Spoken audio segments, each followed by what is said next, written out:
अस्सलाम वालेकुम नाजरीन, आज 30 नवंबर 2021 है और नाजरीन यकीनन गुज़श्ता चंद महीनों से तसलसल के साथ मुख्तलिफ सहाफ़ियों, एंकर्स और तज्ज़ियाकारों की जानिब से आप इस किस्म के तबसरे और तज्ज़िये यकीनन ज़रूर सुन रहे होंगे कि इमरान खान साहब की हुकूमत अवाम में अपनी जड़ें खो चुकी है और इमरान खान साहब अवाम में मकबूलियत खो चुके हैं। चुनांचे इस हवाले से इस चीज़ का तयन करने के लिए इमरान खान साहब ने एक बार फिर एक बहुत बड़ा रिस्की डिसीजन लेने का फ़ैसला किया है। नाजरीन, इमरान खान साहब ने फ़ैसला किया है कि मार्च में गालिबन पंजाब में जो बल्दियाती इंतखाबात होने हैं वो मार्च में ही कराने हैं और जल्द अज जल्द कराने हैं। इसके अलावा केपी में भी बल्दियाती इंतखाबात के लिए इमरान खान साहब ने गो अहेड दे दिया है। नाजरीन, इमरान खान साहब के पार्टी के कई जो रहनुमा हैं, सीनियर रहनुमा हैं,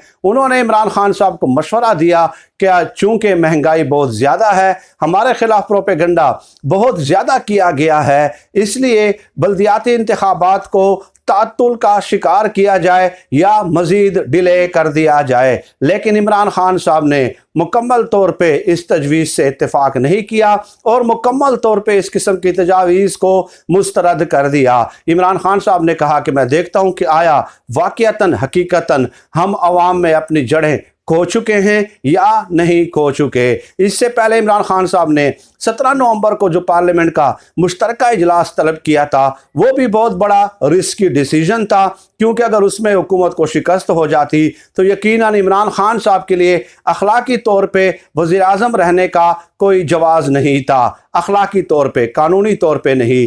अब नाज़रीन, बल्दियाती इंतखाबात को ताख़ीर का शिकार नहीं होने देना और अपने वक्त पे या वक्त से पहले उसका इनेकाद करना है, ये अगेन एक रिस्की डिसीजन है। और अगर खुदा न खास्ता इसमें शिकस्त हो जाती है तो डेफिनेटली हुक्मरान जमात पे बहुत ज़्यादा अखलाकी दबाव आ जाएगा। लेकिन इमरान खान साहब ने एक बार फिर रिस्क ले लिया है, तो हमेशा से वो रिस्क लेते रहे हैं। Let us see what happens. अब नाज़रीन, बात यह है कि ये नवाज शरीफ साहब की सबसे बड़ी उम्मीद थी। नवाज शरीफ साहब ने ये उम्मीद लगाई हुई है कि अवाम इमरान खान साहब से तंग आ चुके हैं।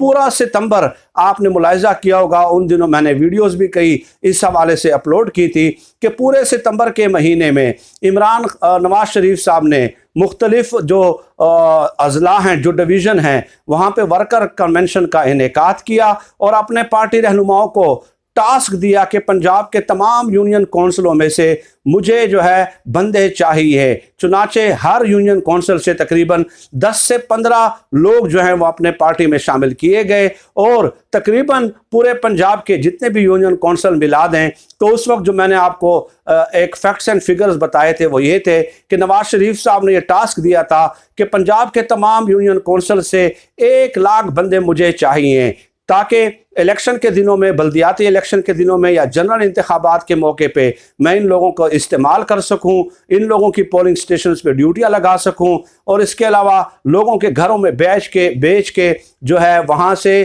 क्या नाम है, वोटर्स को ये निकालने में कामयाब हो सकें। चुनाचे उस वक्त जो है ये टास्क दिया नवाज शरीफ साहब ने और साथ ही साथ ये भी कहा कि जनाब मुझे इन सब के एड्रेस और नाम और नंबर, शनाख्ती कार्ड नंबर, वालिद का नाम, ये सब कुछ चाहिए ताकि मैं ख़ुद वहाँ से लंदन से इन्हें कॉल करूँ, इनसे बात करूँ और इनकी कमिटमेंट जो है वो पार्टी के साथ चेक कर लूँ। चुनांचे ये नवाज शरीफ साहब की बड़ी उम्मीद थी कि यूनियन कौंसिल की सतह पे जो उन्होंने बंदे हायर करने थे या अपने पार्टी में शामिल करने थे, तो उन्होंने इलेक्शन की तैयारी सितंबर से शुरू कर दी थी, बल्दियाती इंतखाबात की भी और जनरल इलेक्शन की भी। लेकिन अब इमरान खान साहब ने चूंकि मैदान में आने का फैसला कर लिया है, अब देखते हैं कि नवाज शरीफ साहब की इस उम्मीद पे जो है ना वो पानी पड़ता है या नहीं पड़ता, या ये उम्मीद उनकी मादूम होती है, ख़त्म होती है या नहीं होती है, तो आने वाले बल्दियाती इंतखाबात के नताइज से ही क्लियरली वाज़े हो जाएगा। अब नाज़रीन, ये एक नई हिकमत अमली है इमरान खान साहब की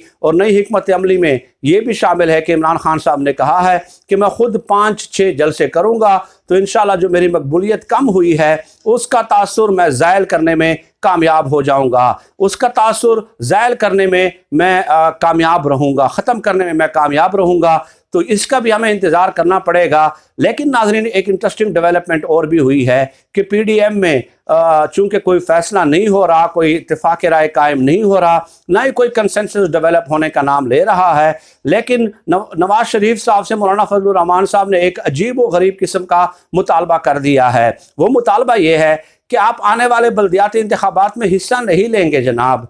अब बताइए, मौलाना फजलुर रहमान साहब खुद चूँकि कौमी असम्बली से और पार्लियामेंट से बाहर हैं और अब उन्हें भी बल्दियाती इंतखाबात में हिस्सा नहीं लेने दे रहे, तो नवाज शरीफ साहब को और नून लीग को उन्होंने यकीनन बड़ी मुश्किल में डाल दिया है। क्योंकि अगर आप बल्दियाती इंतखाबात में हिस्सा नहीं लेते तो डेफिनेटली ये किसी भी सियासी जुमात के लिए कतई तौर पे काबिल कबूल नहीं होता। यही वजह है कि 22 नवंबर को जो इजलास हुआ PDM का, वो बगैर किसी कंसेंसस के ख़त्म हुआ। उसके बाद मौलाना फजलुर रहमान साहब ने उन्हें आर या पार की धमकी दी है।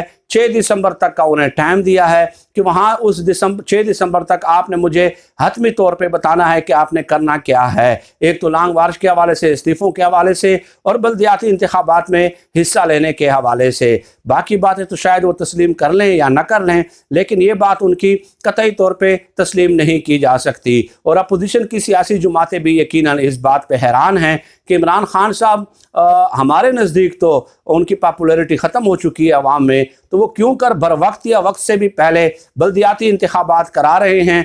तो डेफिनेटली इससे उनकी परेशानी में इजाफा हुआ है। अब अगर मौलाना फजलुर रहमान साहब को वाक़ियतन हकीकतन लगता है कि इमरान खान साहब जो है मकबूलियत खो चुके हैं, तो फिर तो उन्हें नून लीग को मशवरा देना चाहिए कि आप इंतखाबात में हिस्सा लें, क्योंकि इमरान खान साहब तो वैसे भी मकबूलियत खो चुके हैं। तो मौलाना फजलुर रहमान साहब को तो ये मशवरा देना चाहिए। लेकिन अगर वो ये मशवरा दे रहे हैं कि आप इलेक्शन में हिस्सा न लें, तो इसका मतलब ये हुआ कि ये इन लोगों को लगता है कि शायद वो मकबूलियत अभी तक नहीं खो चुके और उनकी मकबूलियत किसी ना किसी सतह पे अभी तक अवाम के अंदर मौजूद है। तो ये तो मार्च में जब पंजाब में बल्दियाती इंतखाबात होंगे उस वक्त ये सामने आएगा। लेकिन डेफिनेटली नो डाउट कि एक दलेराना फ़ैसला है मौजूदा सियासी हालात के तनाजुर में इमरान खान साहब की जानिब से, और डेफिनेटली एक रिस्की डिसीजन है। जैसे कि मैंने गुजारिश कर दी कि अगर वो हार जाते हैं तो डेफिनेटली एक पैमाना होगा बल्दियाती इंतखाबात की अहमियत मेरे नज़दीक जो है वो जनरल इलेक्शन से भी ज़्यादा होती है। लेकिन बदकिस्मती से पाकिस्तान की मौरूसी सियासत में इस तरफ कभी कोई तवज्जो और इल्तिफ़ात से काम नहीं लिया गया। लेकिन ये डिसीजन अच्छा डिसीजन है। Let us see what happens. अगर इमरान खान साहब अक्सरियत हासिल कर लेते हैं तो डेफिनेटली फिर अपोजिशन की तारीख जो वैसे ही मादूम और ख़त्म हो चुकी है और कमज़ोर हो चुकी है और ना होने के बराबर है अपोजिशन, तो उसके बाद उनके लिए कम बैक करना अपोजिशन के लिए वो मुमकिन नहीं होगा। क्योंकि पार्लियामेंट के मुश्तरका इजलास में शिकस्त देने के बाद ये दूसरी शिकस्त होगी अपोजिशन की सियासी जुमातों को। तो डेफिनेटली फिर उनके लिए कम बैक करना हर कोई इमरान खान नहीं होता जो रिस्की डिसीजन ले सके। तो फिल वक्त नाज़रीन, आज की इस वीडियो में इतनी गुजारिशात पेश करनी थी। आप सब लोग अपना बहुत बहुत ख्याल रखिएगा और खल्क़ खुदा के लिए अल्लाह पाक हमें आसानियाँ पैदा करने की तौफ़ीक़ अता फ़रमाए। आमीन या रब्बिल आलमीन। अल्लाह हाफ़िज़।